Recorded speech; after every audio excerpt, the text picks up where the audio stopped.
बहुत समय पहले, जब डायनासोर भी पैदा नहीं हुए थे और हिमालय का नामो निशान नहीं था, तब पृथ्वी पर एक विशाल रक्षक का जन्म हुआ, अरावली।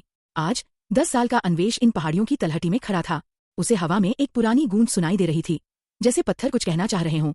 ये पहाड़ियां 2 अरब साल पुरानी है, जो दिल्ली से गुजरात तक 670 किलोमीटर तक फैली हुई। अचानक झाड़ियों के पीछे से एक लंबा और रहस्यमयी व्यक्ति बाहर निकला। उसका नाम रेवंत था। रेवंत के कपड़े जंगलों के रंग के थे और उसकी आंखों में सदियों का अनुभव था। क्या तुम इस रक्षक की धड़कन सुनना चाहते हो, अन्वेष? रेवंत ने अपनी गहरी आवाज में पूछा। अन्वेष थोड़ा झिझका, लेकिन फिर उसने साहस जुटाकर हाँ में सिर हिला दिया।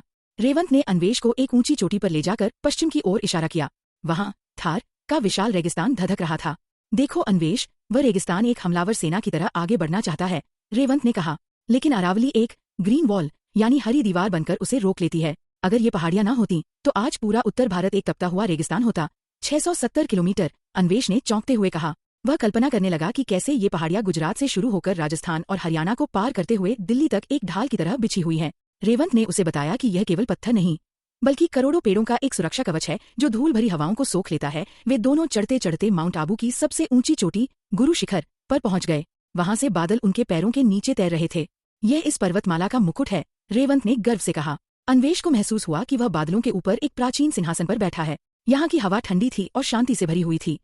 अचानक घने जंगलों के बीच से एक दहाड़ गूंजी। सरिस्का के जंगलों से एक शानदार बाघ बाहर निकला। अन्वेष अपनी जगह पर जम गया। रेवंत ने धीरे से कहा, डरो मत, ये इन पहाड़ियों का असली राजा है। बाघ ने उनकी ओर देखा और शांति से झाड़ियों में गायब हो गया। अरावली न केवल इंसानों को बचाती है, बल्कि दुर्लभ जीवों का घर भी है। तभी एक जोरदार धमाका हुआ जिसने पूरी पहाड़ी को हिला दिया। दूर से धूल का एक काला गुबार उठा।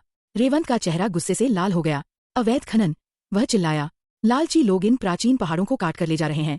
वे नहीं जानते कि वे अपनी ही सुरक्षा दीवार को गिरा रहे हैं। अन्वेष ने देखा कि जहां पहाड़ियों को खोद दिया गया था, वहां की हरियाली मर रही थी।